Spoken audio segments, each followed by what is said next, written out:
Ladies and gentlemen, and a very warm welcome to today's webinar, brought to you by sharedserviceslink and sponsored by Thalia. We are also grateful today for the contribution from the Chartered Institute of Credit Management, who have been instrumental in developing the content for today's session. Today, we will be looking at the payment terms gamble and what you should start thinking about now. My name is Sarah Fury, and I will be your host for today. I am the Head of Research at sharedserviceslink, and I am pleased to be joined by Philip King, who is the Chief Executive of the Chartered Institute of Credit Management, and who is also the co-chair of the Prompt Payment Code Advisory Board. I'm also joined by Matthew Stammers, the European Marketing Director at Thalia. You, of course, have an important role to play in today's webinar, and that is to make sure that you get the most out of your hour. Please send us your questions nice and early through the chat functionality on the right-hand side of your screen. The sooner you ask your questions, the more likely we will be able to answer them in the last 10 minutes of this webinar, where we will put your questions to our speakers. So let's take a look at the agenda for today. I will touch briefly on the intention of this session.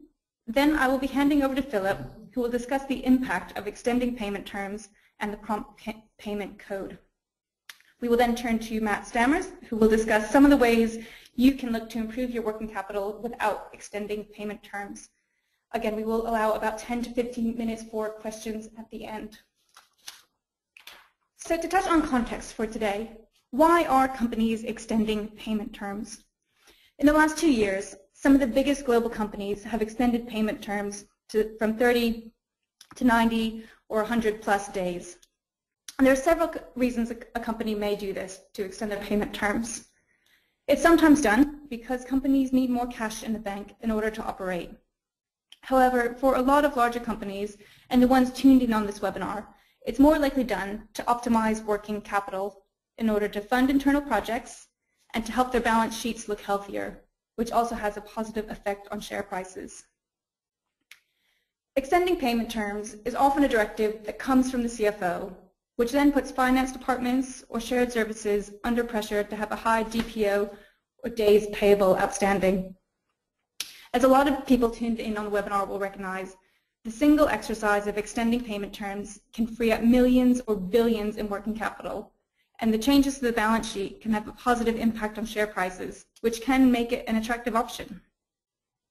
However, payment term practices are now in the headlines and on the radar of governments globally. Small businesses are speaking up, and the governments have taken notice.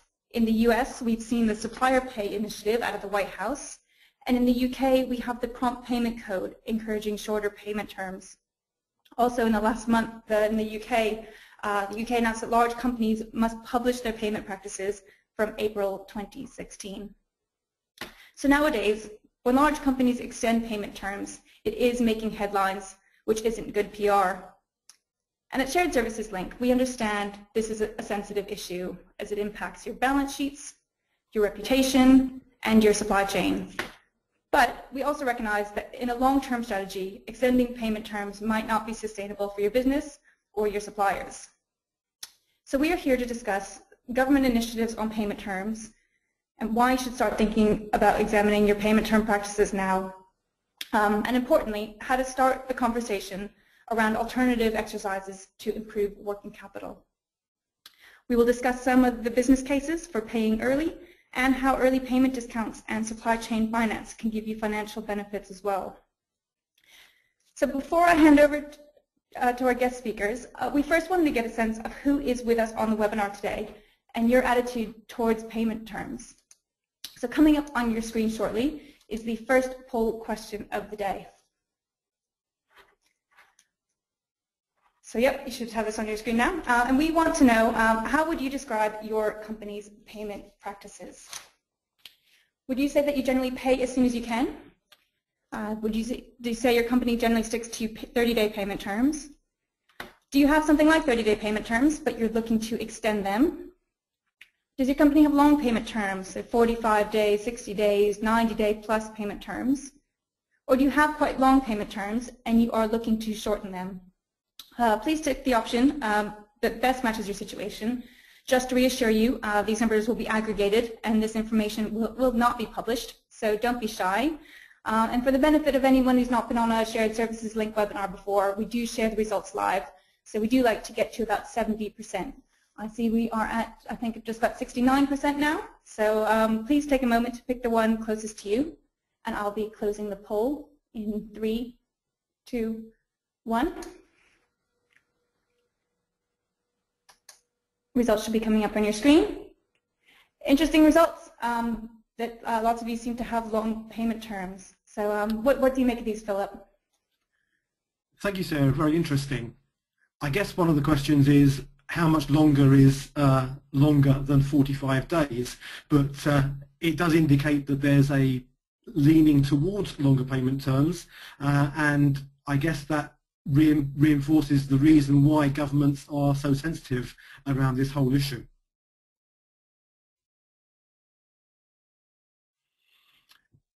In terms of moving on to today's agenda, looking at late payment and what the impacts of late payment are, it seems to me there are 4 key elements.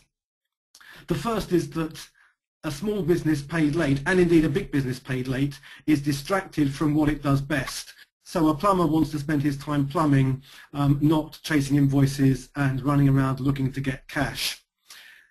A business that isn't being paid on time is likely to need additional funding, and this creates a demand of funding simply for cash flow purposes, which is not particularly productive in business modelling. The third element is that not being paid makes small businesses nervous. It reduces their confidence in investing in either people or research or resources, and all of that doesn't contribute to their growth or the growth of business generally. And of course the ultimate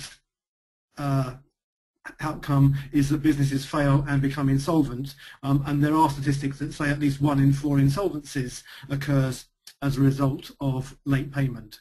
And I guess all of these 4 lead us to the inevitable conclusion that the economy in the country in which the business is trading suffers, and the economy doesn't grow as it could if money was flowing through faster and more efficiently. Looking at what government is doing, I think there are a number of areas where government is trying to make a difference, particularly in the UK. Legislation is the obvious big hammer they can use, and we've seen in the UK late payment legislation introduced back in 1998, and then EU directives for late payment transposed into UK law in 2002, and more recently in 2013. We've seen construction legislation brought in to restrict unfair practices within the construction sector, and most recently we saw the procurement regulations brought into force in April this year, which require public sector contracts to have 30-day terms written into the contract, and for those terms to be cascaded all the way down the supply chain. But the most recent change is the one that you referred to, Sarah, just now, in the Small Business, Enterprise and Employment Act that was received royal assent at the end of March, which includes a requirement on large businesses to report their payment practices. They're going to have to report twice a year. It's going to affect large businesses as defined in the Companies Act, and although this has to be put through secondary legislation and will depend to a large extent on what the incoming government looks like in the UK, the initial detail seems to be around reporting on such things as standard payment terms and any recent changes to those terms, the average time taken to pay invoices, the proportion of invoices paid within 30 days, 31 to 60 and beyond 60 days, the amount of late payment interest that has been paid to suppliers or is owed to suppliers because of late payment, whether there is any charge for a supplier to appear on a supplier's list, what the dispute resolution process is, to handle disputed invoices, whether the business offers e-invoicing, and if it does, whether that's mandatory or not, whether it offers supply chain finance as a benefit to its supply chain, and whether it belongs to any payment codes. So you will see that there are quite a detailed range of things that are going to have to be reported on, and big business needs to be thinking about that now rather than later. Government has forced through public sector behaviour change, partly through the legislation I described earlier in the public procurement regulations, but also through its behaviour, particularly in central government, where it undertakes to try and pay all supplier invoices within 10 days and reports on its success in that regard regularly. There's lots of anecdotal evidence that that doesn't happen, but the statistics produced by government departments show that in the vast majority of the cases they are succeeding in doing that. Voluntary codes and charters, there have been many out there, and there are an increasing number now. Many of them are sector driven by trade bodies and such like, but the best known in the UK is the Prompt Payment Code, which you referred to earlier, and I'll come on to that shortly if I may. There's also the Construction Supply Chain Payment Charter, which was written by the Chartered Institute of Credit Management and is about to go live. The code has been released and agreed to, but the website itself is just about to go live. And interestingly, with a tie back to the first element of this slide, government has said that if the change isn't achieved by voluntary codes, then it reserves the right, and it's done so in the Small Business Act, to impose legislation to force a change in behaviour and payment terms. And I guess the fourth element, which is frankly equally important, is education.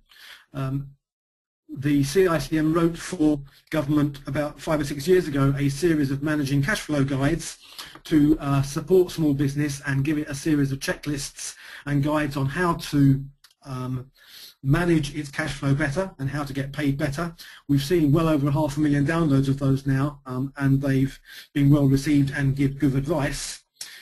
And one of the clear things that's missing in the small business community particularly is the awareness of what's important and the basics that need to be got right. My members at the CICM are experts and professionals in this field. I often wish I could share some of their knowledge with some of the small businesses I talk to. But all too often we see small businesses that don't know who they're dealing with, don't invoice promptly or correctly, fail to quote order numbers, don't agree the payment terms in advance, and then are scared to ask for money that's due to them when it becomes due. I guess the summary here is that there's no silver bullet. This is a long-standing and complex issue, and really a combination of the elements I've talked through are what is needed. And Sarah, earlier on you talked about the initiatives overseas, and there are a number of them. Malta has launched a prompt payment code, as has Ireland recently, and Italy. We have the US Supplier Pay initiative that President Obama launched in the middle of last year. France has its modernisation law that came into force in about 2009 and has imposed mandatory maximum payment terms across its economy. Australia is looking at a prompt payment code, and the Netherlands has introduced its Pay Me Now scheme. And all of these initiatives are attempts by European member states and beyond to drive the necessary change in culture that we want to see. And I guess perhaps the key thing that the UK government has done over the last 6 years, and that's not just the current government but also the preceding one that introduced it, has been the Prompt Payment Code, which the CICM drafted and launched way back in very late 2008. It was launched in response to the credit crunch that was hitting us, and it was launched as a drive to change culture. As of last night, we have about 1,840 signatories. 75% of the FTSE 100 have signed up to it, and we've seen some interesting successes through it, which, to be frank, haven't received the publicity or the media attention they deserve. But businesses are able to challenge the status of a signatory, and that hasn't happened enough because small businesses have been reluctant to stand up and be counted. But when they have, we've seen some incredible results. I could share with you a number of examples, but two spring to mind. One is a very large bank that had not paid a six-figure invoice, and it was not a willful attempt not to pay, but it was more an administration issue. And when we got involved in that, payment was received within 24 hours by CHAP's payment once we'd intervened and unravelled some of the complications that were holding it up. Well publicised in the UK was the example of Diageo, who issued a letter to some of their supplier base in February, which was misunderstood by some as being a direct change in payment terms.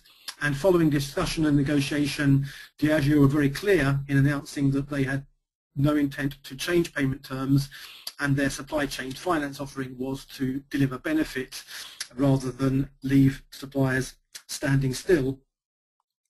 And we've seen examples where not only have payments materialised quite quickly, but also businesses have changed their procedures and processes in order to make sure suppliers are managed more fairly and more proactively in getting paid and seeing invoices processed.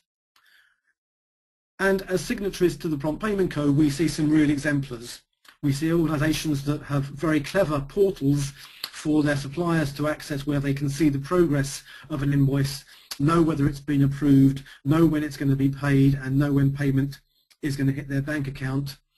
And we've seen an insurance company that pays its small body shops on 15 days less than the agreed payment terms in order to ensure they stay in business and create a sustainable network of repair shops around the country, particularly in obscure locations. And that for me is an exemplar of the fact that actually paying promptly isn't just about benefiting the suppliers, it can also benefit the overall business model.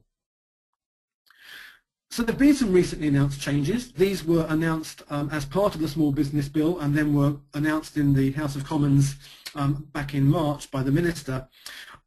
And they were a result of lobbying by business groups, by a recognition by business groups that the issue needed to be addressed more seriously and more vigorously, and by government intention to be seen to be taking firmer action. So the Prompt Payment Code Advisory Board was launched at the back end of 2014 to look at changes, work on them, represent various business lobby groups and take things forward. An upgraded website was launched literally 6 weeks ago, and that has a number of changes on it. Signatories now have to provide us with more information. They have to give us 5 references rather than what used to be 2. They have to state their standard terms of payment.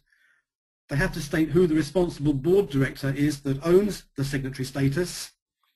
They're invited to upgrade their procurement purchasing policy, and they are asked to submit a how to get paid template, which tells suppliers in very simple terms what they need to do in terms of quoting an order number, where to send invoices to, when payment runs happen in a month, and such things. And the thinking behind that is that the Prompt Payment Code needs to be a portal where small businesses particularly can go and look and see how they will be treated when they supply somebody and what they need to do in order to get paid. And to support and complement the reporting requirements for large business that I talked about earlier, small businesses who are signatories to the code are also going to have to report from next April annually on some basic information such as standard payment terms, average payment period, and so on. What we want is for the Prompt Payment Code to be somewhere where a supplier can go and enter a relationship with a customer with their eyes wide open. The code, which I think is on the next slide, shows us the wording that currently exists, and it's been strengthened by the addition of the paragraph at the very bottom in bold, which says that signatories undertake to pay their suppliers within no more than 60 days and to work towards a norm of 30 days. It also sets out that they will avoid practices that adversely affect their supply chain. And there are a number that have received media attention of issues that have affected the supply chain, where it is alleged that large companies are exploiting their small small supplier base. You could argue that some of these practices aren't as disreputable as the media would have us believe, but nevertheless, if they're abused, they're not in the interest of the economy as a whole, nor of the business community. And the final change to the code is that a compliance board has been established that is comprised of a number of signatories, large and small, and some business representative organisations who will look at challenges and determine what action signatories need to take if they're going to remain on the code, and decide whether or not action is required. So to look at the future, these changes are here, and we are going to be looking at developing those. There are some risks attached to the changes we've seen. If you make trading more onerous in a country, there's an argument that says you might encourage global companies particularly to source their materials and services from other countries rather than the UK. There's a risk that the number of signatories to the code might decrease, but I have to say that from a personal point of view, I would rather have a fewer number of real exemplar leaders than a larger number of token signatories. And I think what we're seeing is that prompt payment and late payment have moved beyond a category of and tactics, and have moved into the business ethics arena. And it's now just as important to pay your suppliers on time as it is to restrict the amount of paper you use or turn the lights off in the office block at night. The business ethics agenda is becoming wider. Late payment is part of it, and I think that we are seeing a climate now where paying late carries with it real reputational risk for an organisation. And on that note, I'll hand over, if I may, to Matthew. And his view was, the changes in the legislation are really interesting in terms of the increased transparency it's going to effectively impose on the large companies who have got to do this twice yearly reporting. Going with that, though, he was kind of wondering, well, what's the auditability around this? How are we going to get under the covers and find out whether or not companies are actually doing this? I just wondered if you could comment on that.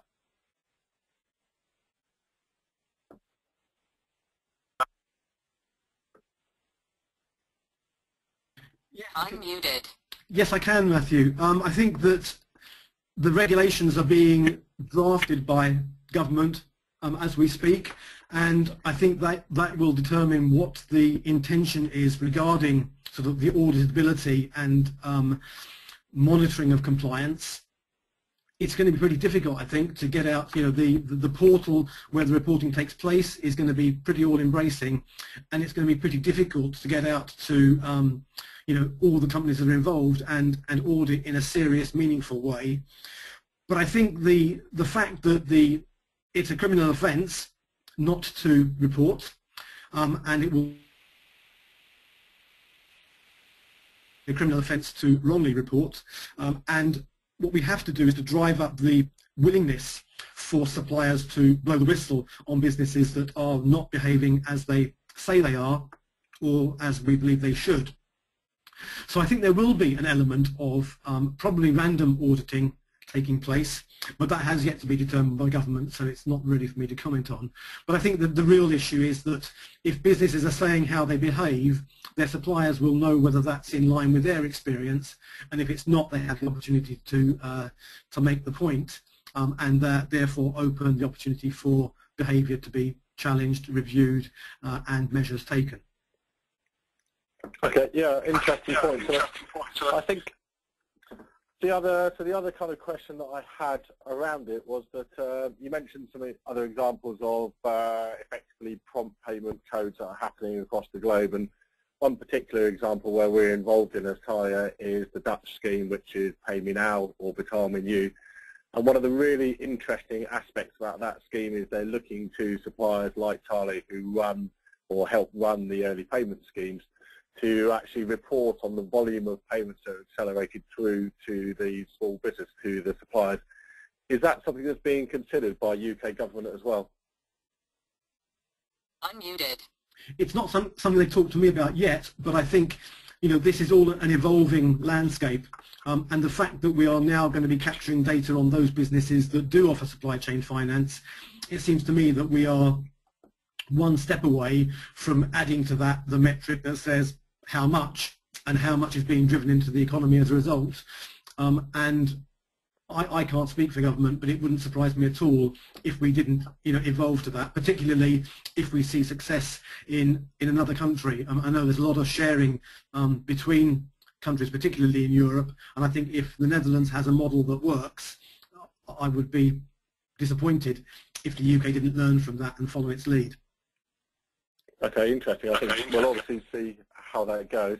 That's sort of a really nice segue into my part of the presentation now, and I think one of the key aspects that I want to pick up on that Philip talked about is really that companies need to be more ethically responsible. They need to be better corporate citizens. But we know for obviously those people who work in large companies as well, it's also incredibly important for these companies, for you who work in these companies, to be commercially astute, because after all we are in a globally competitive marketplace, and we need to ensure that our company is competing, surviving and thriving in this marketplace. And as Philip has talked about and Sarah at the beginning, payment terms are part of that. So I'm going to have a look and say, well, we understand where the legislation is going, and Philip's talked very well about that. Let's start to have a look now and say, well, what are the opportunities and what are the options for large businesses now in this climate of the changing legislation and the climate of increased transparency? So let's have a look first at what have been the traditional financial supply chain objectives. And if we have a look at these, and these are obviously vastly simplified, but they typically would revolve around reducing costs, improving working capital, and safeguarding strategic suppliers. And really the aspect that we talk about with prompt or with payment terms is around either maintaining or extending those to improve working capital. As Philip talked about again, really the prompt payment code came in 2008, and that was in response to the financial crisis and in response to companies starting to increase payment terms and improve their cash, their working cash on their balance sheet. So jumping on, let's have a look and say, well, what's the net effect of that? And if we have a look at this, this is a really nice slide. So this is pulled from the Financial Times just back in December last year. And really what it shows is that European companies are now holding $1 trillion in cash on their balance sheet. And that is a trend in terms of increasing the amount of cash that's been going up since 2008. And you can say that while we're in the midst of the banking crisis, the financial crisis, it was a very astute move for companies to increase the cash. But then the question then arises and say, well, what do you do with that cash? And the opportunities for short-term investment are actually relatively poor. And if you look at the European Central Bank rate, and if you're thinking as a large organisation from a treasury perspective about, okay, I've built up the liquidity in my balance sheet, I just need to put it somewhere from a short-term deposit basis. If you look at the ECB as a benchmark in terms of the deposit facility, you're currently paying to put your money in the bank, and I'm sure everybody's aware of this, but it's now at minus 0.2% for the deposit facility rate. 6 years ago that was at 4%, and way back in the 1980s, for those who can remember it, we were back in the 10 to 15% where it's a very good option to invest excess liquidity. So really the picture here is that yes, companies have been building up their cash on the balance sheet.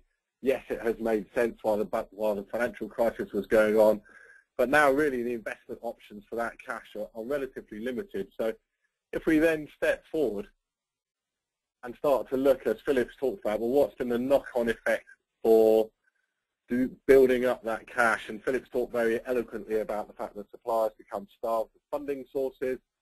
You then get a knock-on effect in terms of the supply chain fragility, so companies start to potentially go out of business, and from the supply side, you get that broader economic impact because the cash is not flowing freely between buyers and suppliers. The rate of growth starts to slow down. And then again, as Philip's talked about really nicely, governments start to step in with regulation. And from conversations that I've had with him previously, at the moment, my understanding and our understanding at Tyler is that government is very much about trying to take a pragmatic approach towards working with business, but at the same time is signalling very clearly that payment terms are under scrutiny, that they are important, and it is important that companies are fair to their suppliers. So that really leaves large buying organisations with a big question, which is, well, where next?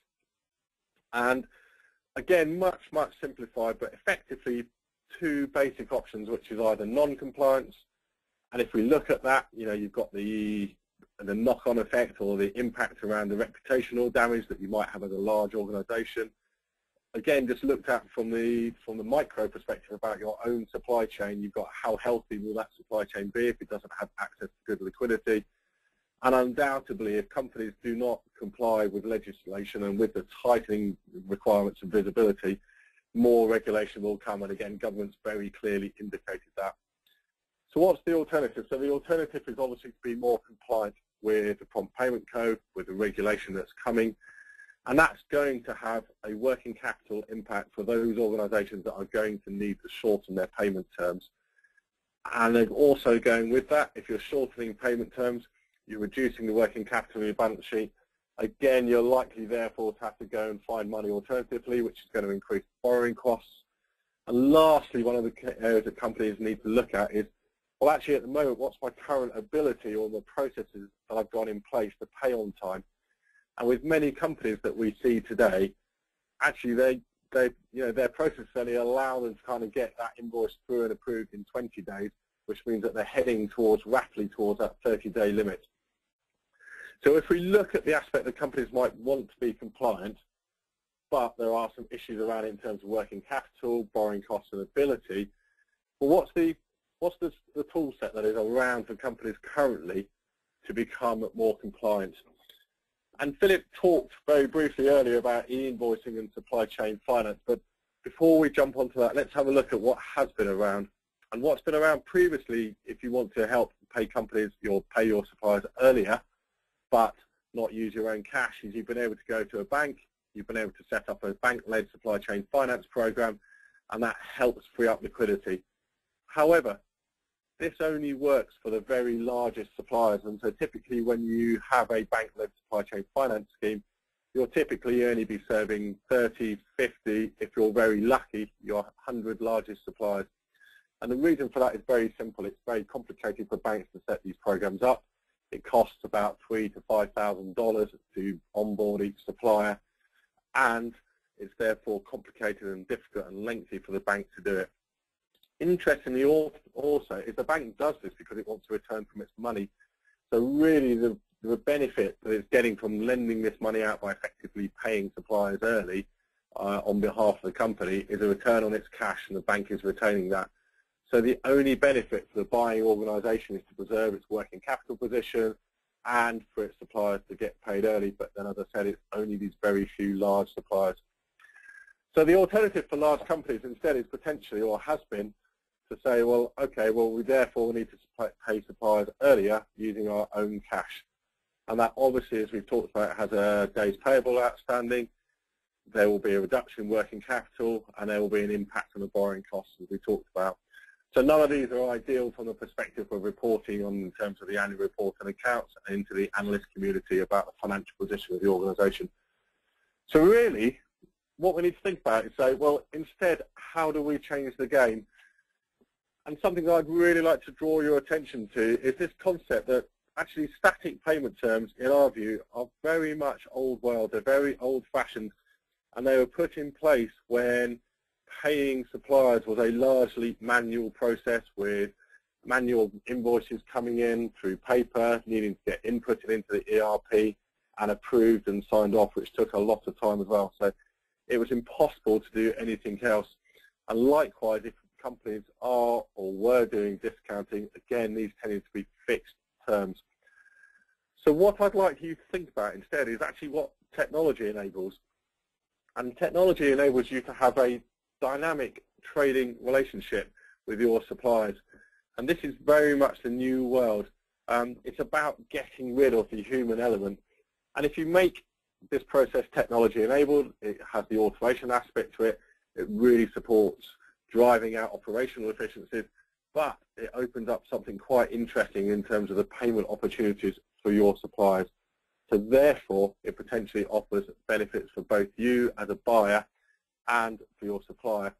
And coming back to the big theme of this webinar, where this is around payment terms and complying with legislation and prompt payment code, this offers an opportunity for compliance.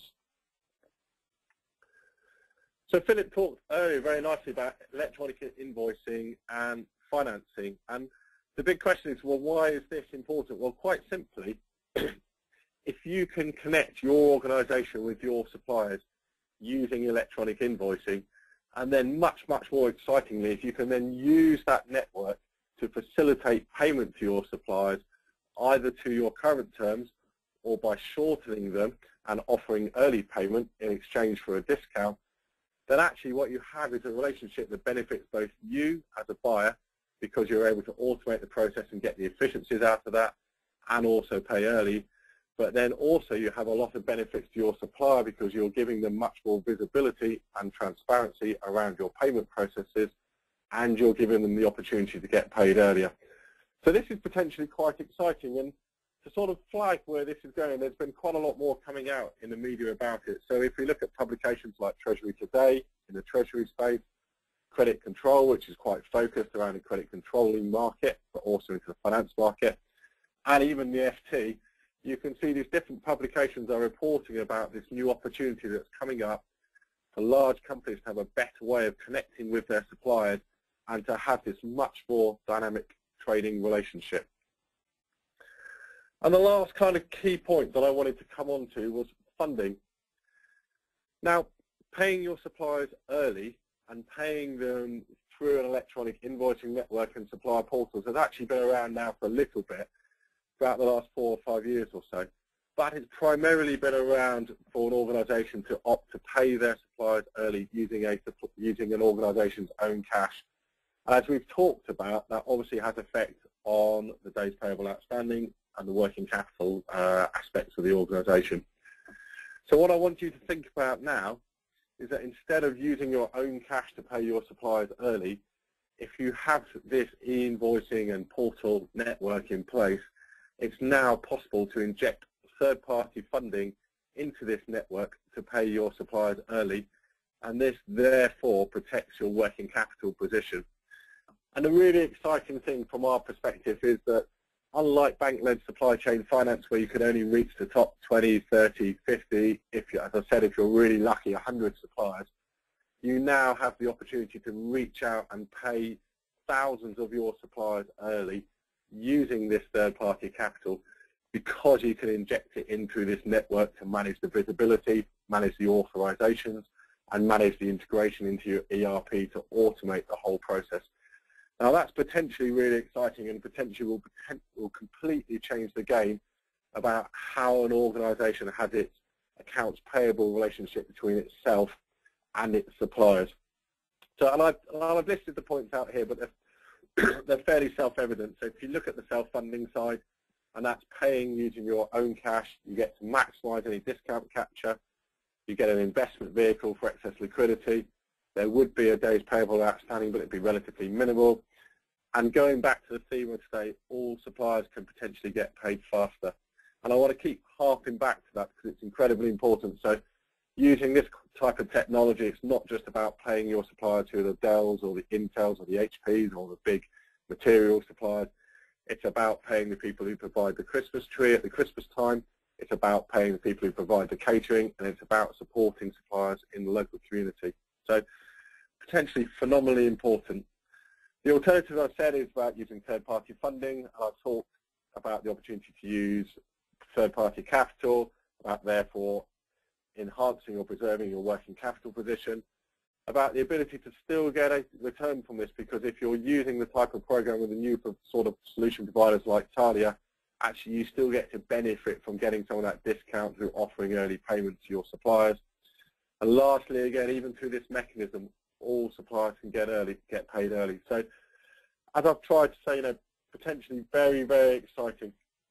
And then if I pull it right back and start to go and look at a company's strategy. So as I've kind of talked about from the beginning, this is very much around catering towards an organisation's, a large buying company's strategy. And so whether you have the strategy to either preserve or enhance working capital, to reduce your cost of goods sold, to strengthen your supply chain, to streamline purchase to pay, and to be a good corporate citizen, by putting in place these sorts of technologies that actually then engage or connect you as a buying organisation with all of your suppliers, you then have this opportunity to pull the different levers in terms of how you provide financing out to your supply chain to meet any one of these objectives. And therefore, I think we're just on the cusp of seeing really quite a big change in sort of how all large buying organisations are going to start to transact with their suppliers. And with that, Sarah, I'd like to pass back to you for the next poll. Thank you very much, Matt, and thank you to Philip for a really enlightening presentation today.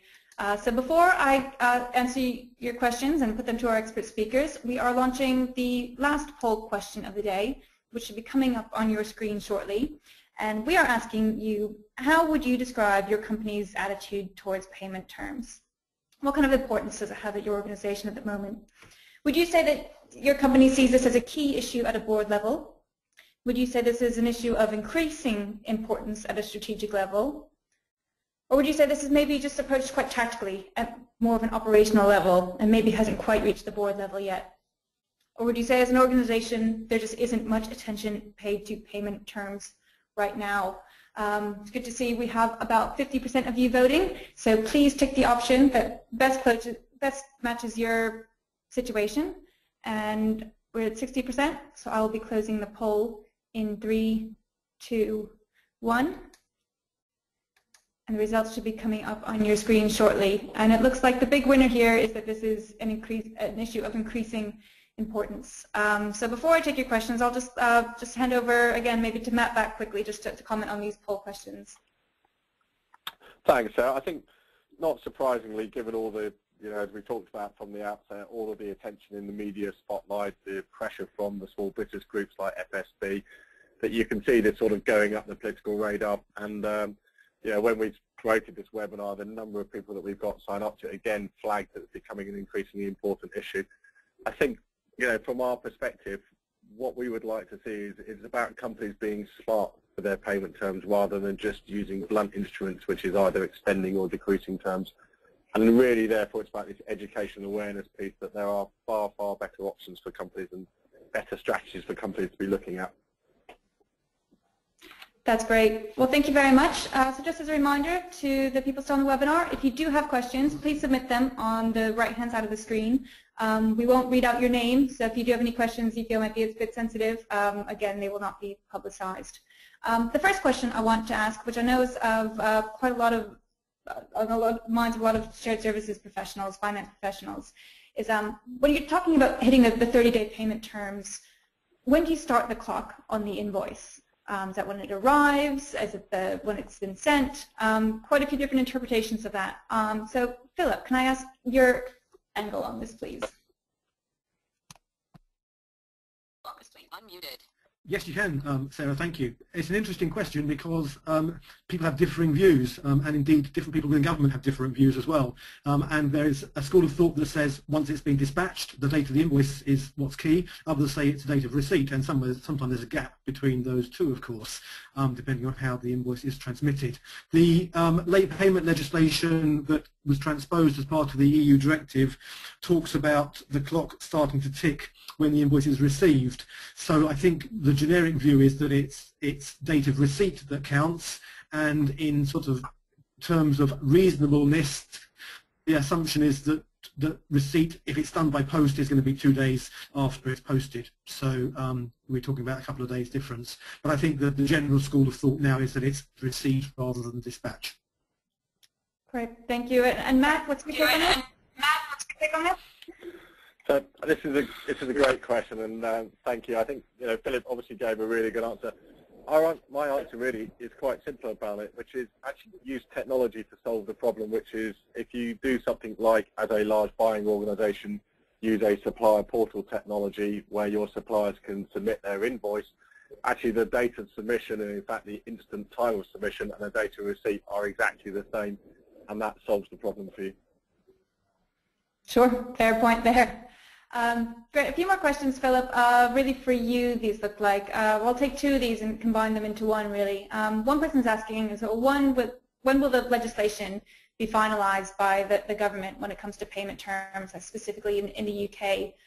And as a bit of a follow-up to that, how does one get a definitive list of requirements? And some people get the sense they seem to be drip-fed in. Unmuted. Okay, Sarah, thanks. Good questions. The timescale for the final requirements clearly is tied to what those requirements are going to be. I was with government this morning talking about where they are at the moment. The regulations are currently being drafted based on the ministerial announcement that was made on the, I think, 24th of March. But clearly, the incoming administration in the UK, depending on its colour and leaning, may change slightly. I don't think the core elements are going to be changed. I think the issues that I went through earlier are going to be the sort of the set in stone what's required, but there might be some variations on those themes. My understanding is that regulations will be drafted through the summer and that they will be going to the House of Commons for secondary legislation at worst very early of Q3. So I think we'll know within the next 2 or 3 months at worst what the requirements are going to be.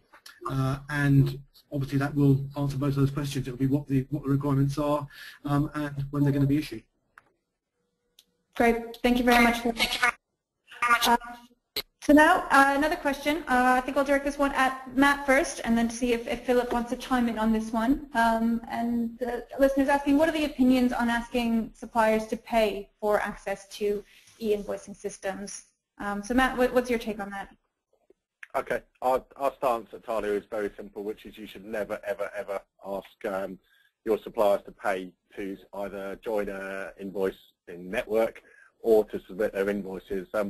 This is about suppliers getting paid for the products and services that they provided into an organisation. So on one aspect, there's a fairness question, and there's always the counter argument and said, well, suppliers would have a cost anyway in terms of postage and paper and processing.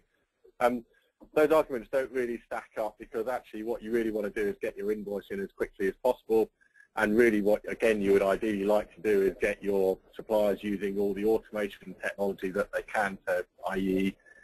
portals and e-invoicing, because as a buyer that dramatically cuts your cost in terms of the automation, the processing, the error reduction that you can achieve.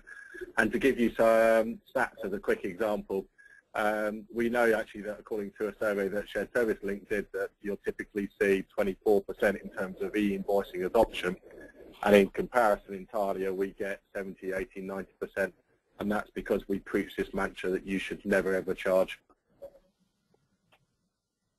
Great, thank you. And Philip, do you or the CICM have an angle on this? Unmuted. Do you or the CICM have an angle on this? I think I would support absolutely what Matthew has said. It seems illogical to me that you would charge someone for receiving their invoice in the same way as it would be illogical for a supplier to try and charge their customer for raising the invoice. I think there's lots of sort of justification for it, but frankly, none of it holds water for me. That's great, thank you. Another question coming here through thick and fast, really. This question I'll target this one at Philip. How are national legislations impacting international transactions? And do you know if there's any legislation at an EU level in preparation? Unmuted. Well, there's certainly legislation at an EU level, because the EU Late Payment Directives of 2000 and 2011, which came into force in 2002 and 2013, are EU-wide, and all member states had to transpose them by April 2013, and the vast majority did, and the vast majority did so fully. I know that there's a study underway at the moment from the EU to measure how effective the legislation has been in being transposed and having an impact. So there is EU-wide underlying directives to drive behaviour, and member states can transpose that in ways that best suit them. I think it's fair to say that I think the first part of that question was what are the impacts sort of on countries, one country versus another.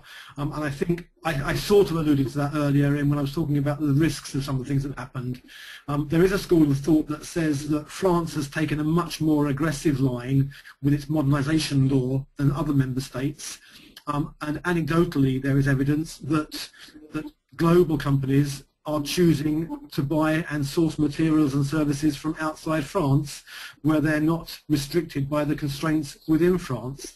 So I think there is an argument that says, we need some consistency across Europe, and I think there are some arguments that say that if one country drives ahead faster than another, they may carry an unintended consequence. But in general terms, I think there is an appetite to see the culture improve across the board, across countries and across the globe, and I think that's indicated by the Obama supplier pay initiative, Australian stuff, and so on. So yes, I think there are some local impacts, but I think we have to try and rise above that. That's great. Thank you very much. Question I'll target this one at Matt. What would you say that the typical supplier uptakes of early payment discounts are? And if it were to be quite high, is there any way that companies can cap or control how much cash they are actually releasing early? Okay, again, that's a great question. And without doing an on-the-fence answer, is the honest answer is it depends. And that's because as a large buying organisation, making a decision to pay your suppliers early in exchange for a discount is actually a mechanism that you're deploying. What you need to obviously put in place first is the strategy, and the strategy side will really come down to, well what are you trying to do here? And if you are trying to provide cheap finance to your suppliers, then actually what you'll do is you'll put in as low a cost of capital or as low a APR as possible to your suppliers, at which point you'll see an extremely high uptake rate. If you're somewhere in the middle and want to give your suppliers sort of cheaper access to capital than they could get on the market, but still want to make a little bit of money out of it to bump your own cost of capital, then that uptake will be slightly lower. And if you want to run it as a sort of a relatively commercial scheme, for want of a better phrase, then again, the uptake would be lower still. But to summarise, typically, and we've done the research on this, so typically we see about 1 in 3 suppliers will opt for an early payment. And again, as I said, that's dependent on the rates, but that's the industry average that we see. That's great. Thank you very much. The other question here, I will put this one to Philip. And the question is, do you envisage a tiered payment terms cap? For example, shorter terms for an SME suppliers compared with longer terms for larger suppliers.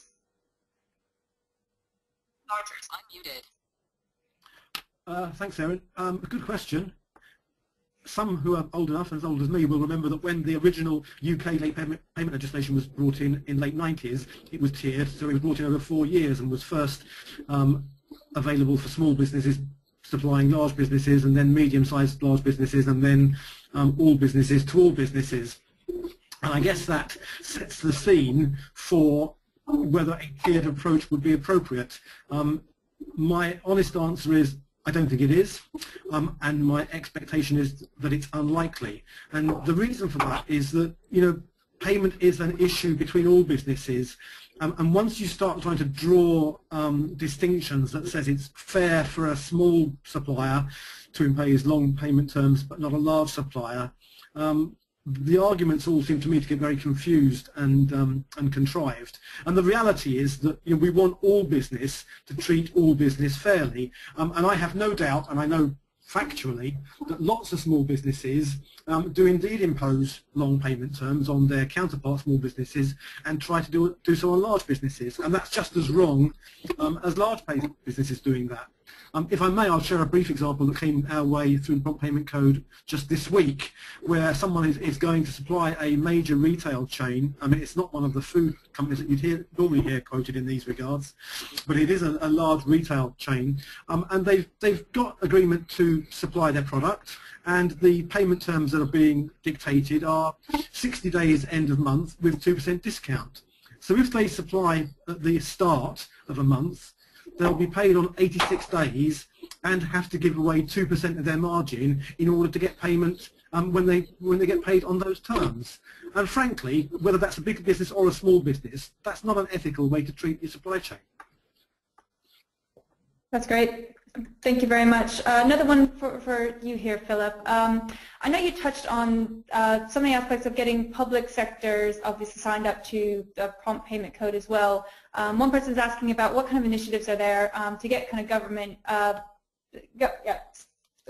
government-related organizations, public sector organizations. Someone's mentioning the NHS here to make sure that they are on the prompt payment code and paying promptly. Unmuted.